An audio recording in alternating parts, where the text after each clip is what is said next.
L'édition 2013 de Students on Ice a rassemblé de nombreux élèves des classes de première des établissements scolaires de la Principauté dans l'auditorium du lycée technique et hôtelier de Monaco. Une conférence qui avait pour thématique les régions du monde en danger. L'été dernier, au mois d'août, deux lauréates du concours Students on Ice 2012, organisé par la Fondation Albert II, ont eu le privilège de se rendre en Arctique pour représenter la Principauté parmi d'autres étudiants venus des quatre coins du monde.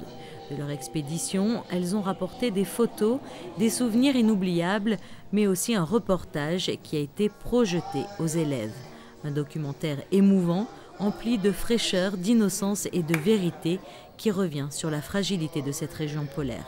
C'est lorsque l'on voit de ses propres yeux que l'on se rend compte de l'ampleur du problème. Ce fut le cas pour les deux jeunes femmes. En habitant à Monaco, on ne voit pas du tout les conséquences du réchauffement climatique. Enfin, on en entend parler, on nous dit que la planète est en état d'alerte, mais nous, on ne voit rien directement. Du coup, c'est difficile pour nous de comprendre les réalités du réchauffement climatique. Et donc, en y allant et en voyant vraiment un iceberg qui se casse et qui fond, on comprend ce que ça va faire et d'ailleurs on comprend mieux le déclic du prince parce qu'on sait qu'il y est allé et que ça l'a inspiré à prendre toutes ces démarches pour le réchauffement climatique et donc du coup ça nous a aidé à mieux comprendre aussi. Toute l'expédition m'a marquée, mais surtout les premiers jours quand on est resté coincé à Iqaluit.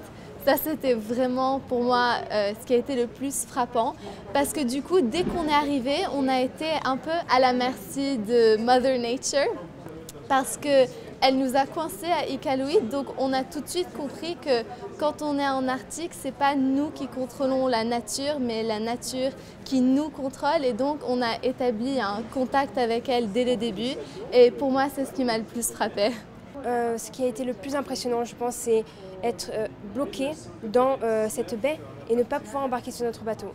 Parce que, comme on l'a dit dans la vidéo, c'était vraiment de la glace qui provenait du Groenland, qui a dérivé jusque dans notre baie et du coup, on n'a vraiment pas pu embarquer. Donc, c'était le témoignage le plus concret du réchauffement climatique, finalement. D'une part, cela, et puis aussi le témoignage que l'on a eu des civilisations. Elles nous ont dit clairement que le fait que la banquise s'amenuise, le fait que la température augmente, du coup les animaux ne peuvent plus vivre comme avant. Donc ça a vraiment une grande importance à la fois pour les civilisations et même pour le monde entier. Donc ça a une influence mondiale. À la tête de chaque expédition de Students on Ice, un homme, Jeff Green.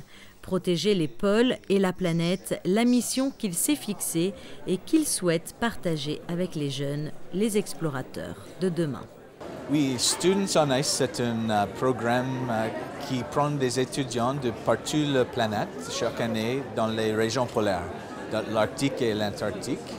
Et heureusement, nous avons des étudiants chaque année de Monaco. Et c'est un programme éducatif avec des scientifiques, des explorateurs, des experts, pour donner une expérience qui peut changer la vie pour ces étudiants. Et on va essayer de connecter des étudiants avec la nature. Ils sont le futur, ils sont les champions qu'on a besoin pour protéger la planète. Maintenant, nous avons beaucoup de défis avec l'environnement et on voit ça vraiment dans les régions polaires, avec des changements avec la glace, des glaciers, avec la culture aussi. Alors, pour moi, l'éducation, c'est toujours la solution. Et si on peut toucher les étudiants au début de leur vie, dans la cœur, alors c'est ça. Cette année, deux autres lycéennes partiront à la découverte de l'Arctique pour une mission scientifique liée à la protection de l'environnement. Dans un tout autre domaine, une autre région, elle aussi en danger, celle des forêts primaires. Les prologues d'un film en préparation du cinéaste Luc Jacquet et du botaniste Francis Allais ont ensuite été présentés aux élèves. Il était une forêt sortira en automne prochain.